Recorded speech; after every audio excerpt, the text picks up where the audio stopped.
అదే RTV app వార్తల్ని క్షణాల్లో చదివే అవకాశం ఉంటుంది. ఒక న్యూస్ పేపర్, ఒక టెలివిజన్ ఛానల్ మీ చేతుల్లో ఎప్పుడూ ఉంటాయి.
విశాఖలో జనసేన పార్టీ మూతపడింది.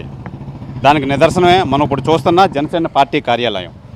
ఉత్తరాంధ్ర ప్రధాన కార్యాలయంగా పిలువబడే ఈ జనసేన పార్టీ కార్యాలయం మొన్నటి వరకు అన్ని కార్యకలాపాలు అయితే ఈ కార్యాలయం నుంచే చేసింది.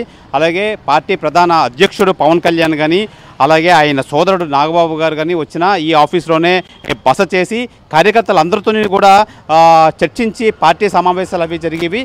అయితే రీసెంట్గా పార్టీ కార్యాలయం అయితే మూతపడింది. దీనికి ప్రధాన కారణం ఏంటంటే, ఎప్పటి నుంచో ఉన్న కార్యకర్తలు జనసేన కష్టాల్లో ఉన్నప్పుడంతా వాళ్ళని భుజాన వేసుకొని అనేక కార్యక్రమాలు చేసి వాళ్ళందరినీ పక్కన పెట్టి జనసేన అధినాయకుడు కొత్తగా వచ్చిన వాళ్ళందరికీ టికెట్లు ఇచ్చి ఇవ్వడంతో వీళ్ళందరూ ముబారకంగా తయారయ్యారు. ఎందుకంటే ప్రధానంగా వీళ్ళు చెప్పుకోవాల్సింది ఏంటంటే, వీళ్ళందరూ ఎప్పటి నుంచో పార్టీలోని ఉండి పార్టీ కార్యాలయాలన్నీ ఓపెన్ చేసి మొత్తం అన్ని కార్యక్రమాలు చూసుకునే నాయకులందరినీ పక్కన పెట్టి ఇప్పుడు కొత్తగా వచ్చిన వంశీకృష్ణ కానీ, పంచకల్ల రమేష్ బాబు గారు కానీ, అలాగే వివిధ పార్టీ నుంచి వచ్చిన నాయకులందరినీ కూడా టికెట్లు ఇచ్చి వాళ్ళకి ఈ ఎన్నికల్లో అవకాశం ఇచ్చే నేపథ్యంలో ఈ పార్టీని నమ్ముకున్న నాయకులందరూ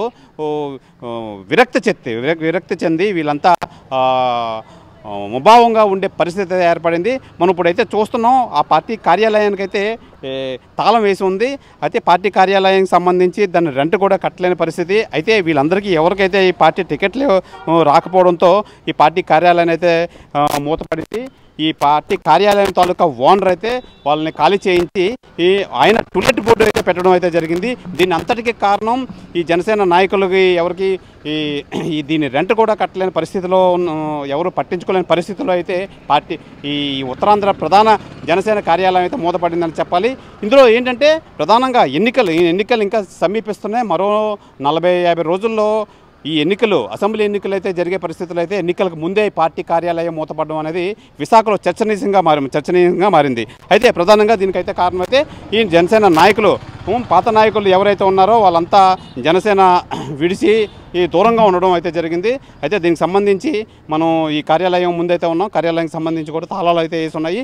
ఇప్పుడైతే ప్రస్తుతానికైతే జనసేన సంబంధించి ఉత్తరాంధ్రకి అయితే కార్యాలయమే లేదని చెప్పుకోవాలి. ఎందుకంటే మొన్నటి వరకు ఇదే కార్యాలయంలో మొత్తం అంత కార్యకలాపాలు జరిగాయి.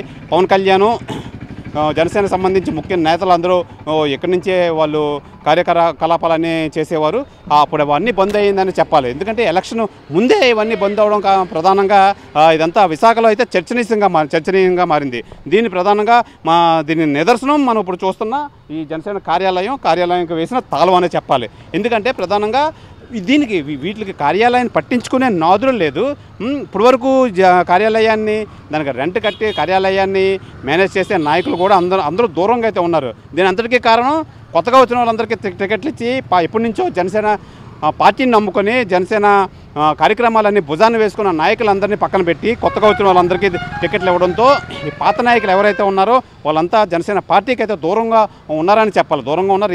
ఈ నేపథ్యంలోనే జనసేన కార్యాలయం కూడా ఉత్తరాంధ్ర సంబంధించి కార్యాలయం కూడా మూతపడింది. ఎలక్షన్ ముందే ఇది మూతపడడంతో విశాఖలో జనాలంతా దీనికోసమే చర్చించుకునే పరిస్థితి అయితే ఏర్పడింది. ఇది జనసేన కార్యాలయానికి సంబంధించి తాజా పరిస్థితి. కెమెరామెన్ సాగర్తో శివరామకృష్ణ, RTV, విశాఖపట్నం నుంచి.